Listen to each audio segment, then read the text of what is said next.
Folks, what's going on? Arm and Hammer here. The following is an interview with my buddy Noah Ohlsen. Noah is fantastic. He's great at CrossFit. He's great to talk to. He's a lot of fun. We touched on a bunch of different topics that I found really interesting, from the games to his training coming into it to kind of dealing with the uncertainty of the 2020 season. Lots of good stuff. I know that you guys are going to enjoy it, and I hope you check it out. This episode is brought to you by Caffeine and Kilos, and specifically the Caffeine and Kilos Battle Royale event, which is scheduled for September 26th. Now, this is a online partner competition. Partners are one male, one female. It is 30 minutes start to finish. There's $1,000 cash prize. Have I got your attention yet? Well, if I did, you should go to battle.caffeineandkilos.com to check out some more details and register. Thank you so much. Hope you enjoy. See you guys very soon. Big Max is behind me drinking some water. Dude, how do you like those the raised water bowls? Has that helped them? Or like, did you ever have like the water bowls on the ground? I don't think so, but I would just kind of assume that they'd be craning their neck so much if they were drinking from the floor. Yeah, we've been trying to because we have three big dogs. Like, they're probably around Max's size. Maybe, I mean, how much does he weigh? Triple digits. Oh, Hundo. Snap. All right. So we our dogs are slightly lighter, maybe not too much shorter, Okay. but definitely lighter. Yeah. And we've been trying to find like a good raised water bowl dish, but they're like hundreds of dollars. It makes no sense. Like, I don't know why they're so expensive. And we just have to, like, I feel like we have to completely rearrange our entire living room. It's like, Yeah. It is. We have had trouble like finding where to put it just because it is significant in size. But that one's actually the Wags and Weights CrossFit brand, Meg Reardon and I can't remember, but they make them. So I'm sure if you reached out to her, she could hook you up. That is, we've had that for years. Yeah. Katie's always telling me, like, look how they're craning their neck down. We have to take better care of them. We have to give them. Come on, man. You're babies. That's right. Dude, thanks so much for coming and hanging out with me for a little bit here, man. How are you holding up? We're about a week out from the games kicking off. Finally. How are you feeling? I'm feeling good, man. As good as I can be, all things considered.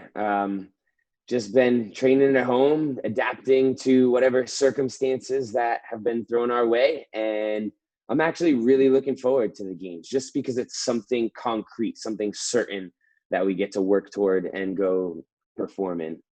So let's talk about that training at home thing, because this year has been very weird for everybody. It's been a strange season. People have been like stuck in places where they can't necessarily have access to a full gym's worth of equipment or any, like, really, there's just been a lot of roadblocks. How has that been for you? I feel like I haven't seen you since Wadapalooza. Like, I haven't seen you probably the entire year since February. So, like, what did you do? Like, did you already have a facility, like a tricked out spot in your place, or how have you been dealing with this? Yeah. So shortly after Wadapalooza was when all of this stuff started to go down. Like, there was talk of coronavirus at Wadapalooza, but nothing scary yet. And then about a month later, it was like, all right, this thing is the real deal. And a friend of mine actually offered me a Rogue rig to put at my house. And he had one that they were getting rid of. And I turned him down at that point. And I was like, you know what? I'm okay. I live around the corner from Peak. I much prefer to train there and in that environment. And then Peak shut down, and I called him back and I was like, hey, does that offer still stand? You still have that rig? And luckily he did. So I just, as quickly as possible, when I heard that gyms were going to shut down, tried to get myself set up in a situation where not much would change. So I got a rig. We drilled it into the side of the house right in our carport. I was able to borrow some equipment from Peak. Luckily, shortly-ish after that, Rogue hosted the invitational and they sent us a pallet of equipment. So I've been really fortunate, man, that I didn't have a big lapse in training where I didn't have equipment to accommodate. I did spend probably a week or two just playing around with body weight stuff because I knew that there were a lot of people that were going to be in that situation. And I wanted to come up with some workouts that would help the people that maybe were like, I don't know what the heck to do at home. Yeah. I saw some of those workouts you'd like host you'd host some fellow games athletes and do like, squats and push-ups and core Yeah. work and stuff. That's a pretty badass way of giving back to the community in a time where everybody is sort of stuck inside and trying to do like dips on their couch or whatever. hmm Uh, Yeah, that was one of the things that I was like, if I'm feeling lost, I'm sure other people are feeling lost. If I'm feeling alone, I'm sure other people are as well. And this is a way that we can kind of connect and be together even when we're apart. So that was pretty cool. did you find that did you find that you were missing anything that was like, key to your training, or did you basically put all of it together, or were you like 90% of the way there and you're like, you know what, we'll deal with the 10% when we get there? In terms of equipment, Yeah, like in terms of having access to stuff that you need to actually, improve as one of the best yeah. CrossFitters on the planet. Like I can't imagine like you need a ton of specialized equipment, but you probably need some stuff. Yeah, I mean, there were definitely some things that I had to kind of work around. I had one of those Rogue adjustable dumbbells, and I had borrowed the last regular 50-pound dumbbell from Peak. So anytime we had like double 50-pound dumbbells, I'd have one built together Rogue one and one regular one. And people would always comment on photos, be like, dude, you can't afford a set of dumbbells. Come on, you're the second fittest man on earth. But I didn't need them. I was just rolling with what I had. I took my rings that we had and hung them up over a branch in a tree in our front yard. So I just adapted and adjusted and made the most of it. The only things that I was missing, like a rope. We didn't have a branch that was high enough to go hang a rope. So I would have to maybe sneak into Peak every now and then when it was still closed to do some rope climbs and GHD sit-ups. And that was about it. So now that we know, so okay, your training has been basically there. You're locked in. You've gotten everything that you pretty much need to, and have had access to pretty much everything. Especially since I feel like things have opened up a little bit over the past month or two. Mm-hmm. And now we're a week out from the games. We still don't know any of the workouts, but we know you have like, 4 little segments of time that you have to Right. train in or compete in. You're going to be going out to, hell yeah, Max. You're going to be going out Axis. uh, to Training Think Tank, right? Yes, that's the plan. So I went up to Training Think Tank. It was the first time I'd traveled in months. Hold on one second. Yeah. Max, come here, man. Hey, come here. Don't bark at those guys. Some guys doing yard work in the neighbor's house, and Max was letting them know what's up. Um, so yeah, I traveled up to Training Think Tank last week for the first time in months and got to do a little prep camp. We did it in the style that we're going to have to do it for the actual games, where we went one at a time, kind of rotated through. Travis and I were the only ones that did that camp. And then Chandler is going to come up and join us. So Chandler Smith, Travis Mayer, and myself will be doing the CrossFit Games at Training Think Tank next week. And yeah, I'm looking forward to it, man. It's not ideal. It's going to be different, but it's something. So Yeah. I'm eager to have something to get after. That's a heavy hitting crew, dude. That's badass. Yeah, should be fun. I feel like we're all relatively good athletes and we get along really well. So if nothing else, we're going to have some fun. Are you guys going to do, are you guys going to do like rock, paper, scissors to figure out who goes last? Yeah, it took a little while figuring out how we would do the rotation fairly. Because there are 4 windows, I think what we're going to do is random decision, probably rock, paper, scissors or something, on who will take first for the first time window. And then we'll do kind of an even rotation so that somebody different is going first for each of the 3 first windows. And then on the 4th one, because we're kind of all like, we want to have somebody succeed and go represent us. So if there's one person that's kind of far and above in a qualifying spot relative to the other guys, the other 2 will kind of sacrifice going first and second to let the guy that's closest to a qualifying spot go third and be able to watch and get a little bit of extra rest time. So that's the plan as of now. We'll see if it works out that smoothly. It's a pretty cool way of handling, an individual sport, but having sort of teammates in a way, helping you out Yeah, for there. sure. for sure. what do you think of this format? You know, we finally settled on something. We're thankfully getting a CrossFit Games. Like, I'm so Hmm. pumped that it's actually happening. You probably know more about what to expect than most people do, but Probably not, actually. it, We've gotten very limited amount of information. but that's the thing. Like, even knowing more is like really not knowing anything about it. So, you Yeah. know, how are you feeling about it? Like, what do you think about this whole format? Kind of like I said earlier, I think it's better than nothing. I'm just glad that we do have something and they didn't flat out cancel the games. So I appreciate them for that. I think that it's there are a ton of little details that I could go in and nitpick, but as an athlete that's participating in it, for me mentally, I don't think that that's beneficial. If I start to think about all the things that I wish they'd do better, I'd rather just focus on what we've been given and make the most of that. I know I keep saying that, but that's really just the headspace that I'm trying to stay in. So I'm just gonna do what I can with what we've got, which is a short list of equipment, being able to go one at a time, and doing fitness. That's literally almost as much information as we know. Are they sending out a cameraman to your spot? I heard that they had like a handful of camera people or media people that they're sending out to some of the Yeah, I don't competitors. know exactly what that means. They do have Michael Dalton coming in on Thursday to interview Chandler Travis and myself, but I don't know if he's hanging for the rest of the weekend. I know that Training Think Tank has CTP as the camera guy. He'll be there filming some stuff over the weekend. I think there will be one or two other photo people, but I don't know if the games is sending somebody official to record everything for us. Yeah.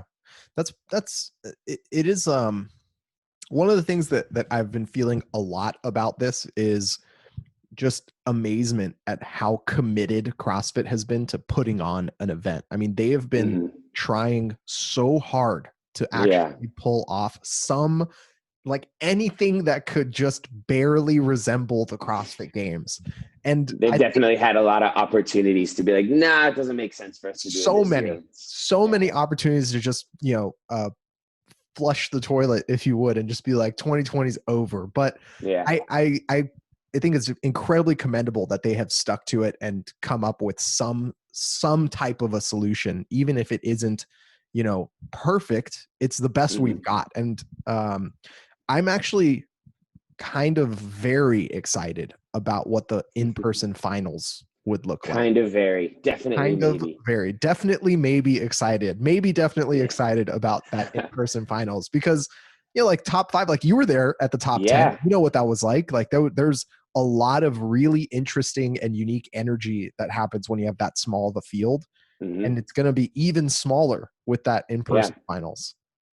Yeah, man. I feel like I've actually had the conversation with a few other athletes that are kind of chalking this season up and just preparing for the next one.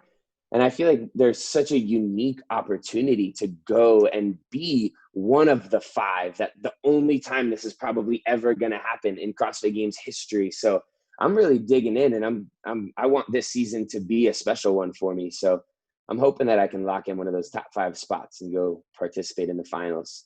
Final five, baby. That's uh it. you know i I'm not going to beat around the bush here, man. I made my predictions for who's going to make the five, and I did not have you on my list.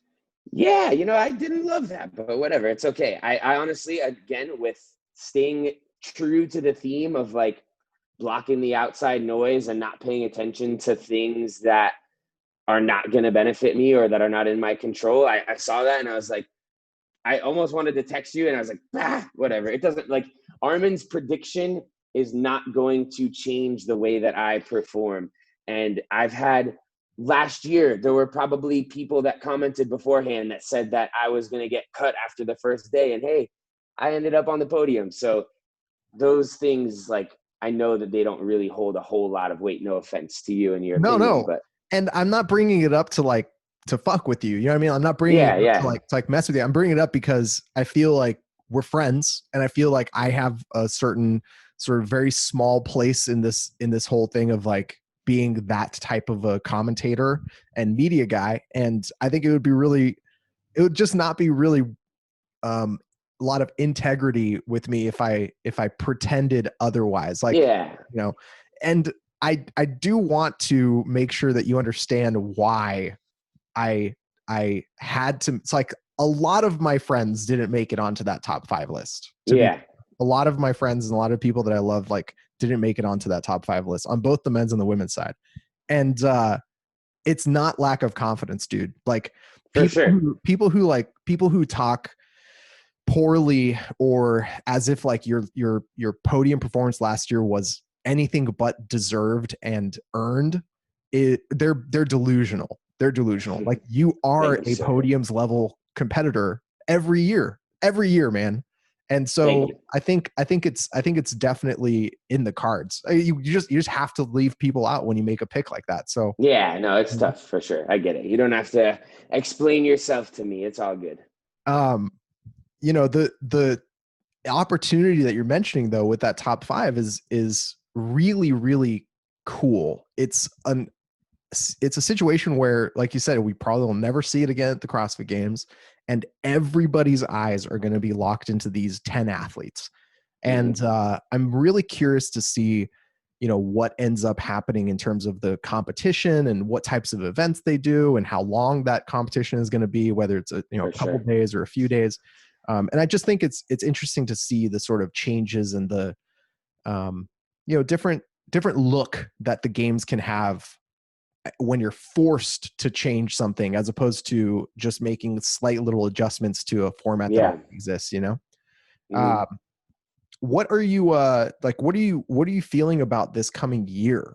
Like it's hard to look past the games and it's hard to make any predictions because of how uncertain everything is with this whole COVID Right. situation. But do you see sanctionals sort of coming back and like 20 sanctionals or 25 sanctionals? Do you see it like a more truncated season? Do you have an idea of what you'd want to see or what to expect?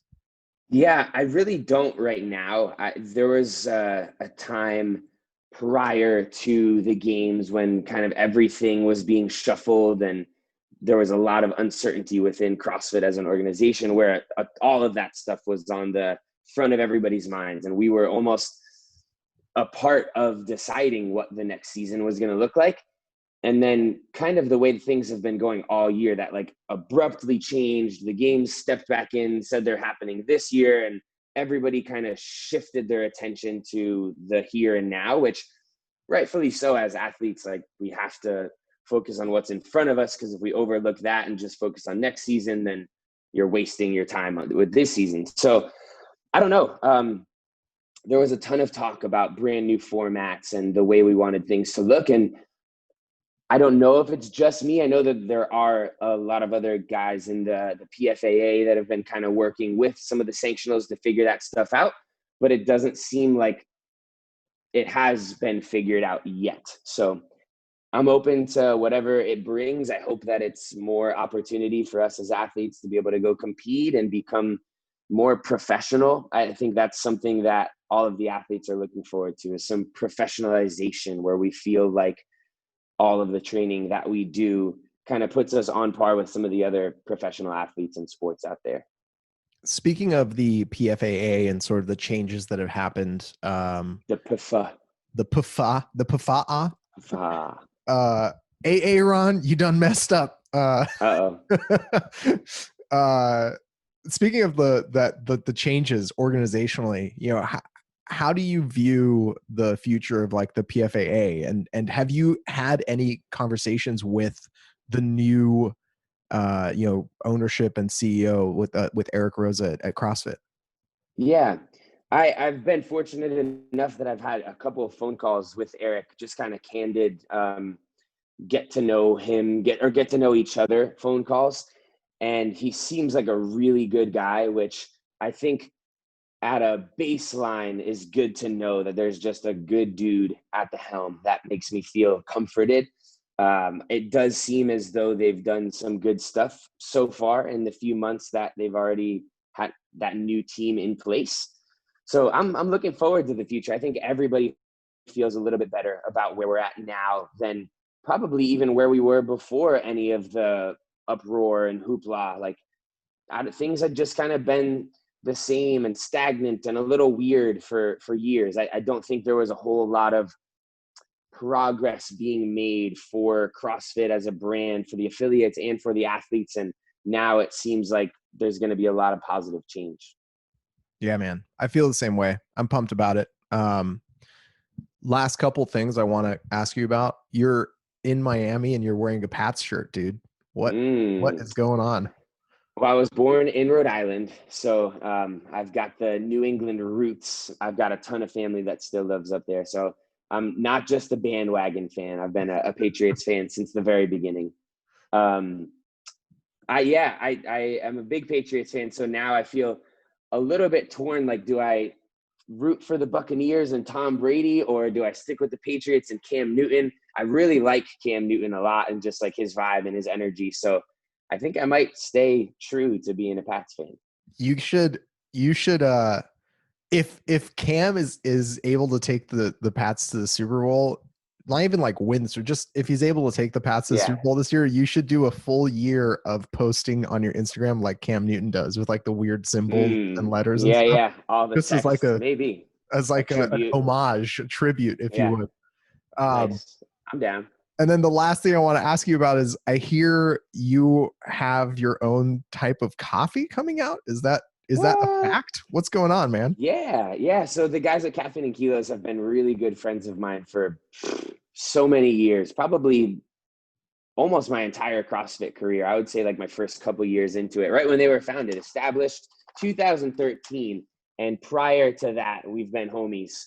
They actually called me Charlie, Dean, and Danny before Caffeine and Kilos was a thing, and said, hey, we're starting this and we just want you to be some part of it and have a little bit of a say in the way things go, which is really cool.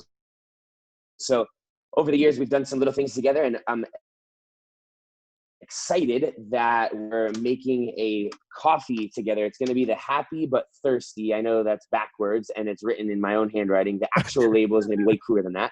But this was just a sample blend of what the Happy But Thirsty coffee is going to be like. And I want to say that it's going to be available either October or November, but it's coming soon and it's delicious and it'll get you fired up for some fitness. Hell yeah. Maybe you'll take some with you to NorCal when you get into that Final Five.